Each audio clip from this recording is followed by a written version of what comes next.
மதுரை வீரன் காவல் தெய்வங்களில் ஒருவராவார்.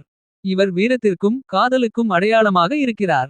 கருப்பனார் மற்றும் ஐயனார் போலவே மதுரை வீரனும் பரவலாக எல்லோரும் வணங்கப்படும் கடவுளாக இருக்கிறார். மதுரை வீரன் வழிபாடு பல கிராமங்களில் இருந்து வருகிறது. மதுரை வீரனை பலர் குலதெய்வமாகவும் கொண்டுள்ளனர். மதுரை வீரன் வெள்ளையம்மாள் பொம்மி என்று இருபெண் தெய்வங்களுடன் தம்பதி சமேதரராக காட்சியளிக்கின்றார். பெரும்பாலான கோயில்களில் இவர்களுக்கென தனிச்சன்னதி காணப்படுகிறது.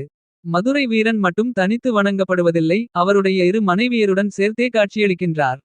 திருச்சி பகுதியை ஆட்சி செய்த பொம்மையா நாயக்கர் என்பவரின் மகள் பொம்மி வயதுக்கு வருகிறாள்.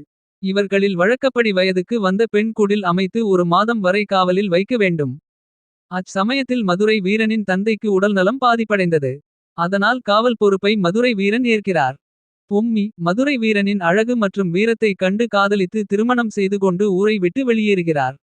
இந்த விஷயம் பொம்மியின் தந்தைக்கு தெரிந்தவுடன் பொம்மையா நாயக்கரின் மகன் பெரும்படையுடன் மதுரை வீரனை எதிர்க்கிறார். ஆனால் மதுரை வீரன் இப்படையுடன் கடுமையாக போரிட்டு வெற்றி கொள்கிறார்.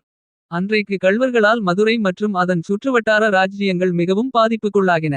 அவர்களை அடக்க முடியாமல் ராஜ்ஜியங்கள் மிரண்டு இருந்தன. இதனை அறிந்த மதுரை திருமலை நாயக்கர் மதுரை வீரனை பயன்படுத்தி மதுரை சுற்றுவட்டார பகுதியில் இருந்த கள்வர்களின் அட்டுழியத்தை அழித்து மதுரை மக்களை பாதுகாத்தார். அதனாலேயே தென்மாவட்டங்களில் மதுரை வீரனை அனைத்து மக்களும் குலதெய்வமாக வழிபட்டு வருகின்றனர். மதுரை வீரன் தன் வாழ்நாளில் காவலராக இருந்ததால் காவல் தெய்வங்களோடு ஒருவராகிவிட்டார். உருவ அமைப்பு மதுரை வீரன் சிலை வெள்ளையம்மாள் பொம்மி இருவருக்கும் நடுவே நிற்பது போல் வடிவமைக்கப்படுகிறது. மேலும் நெற்றியில் சந்தன பொட்டும் ஓங்கிய திருவாளுடனும் முறுக்கிய மீசையுடனும் காட்சியளிப்பார்.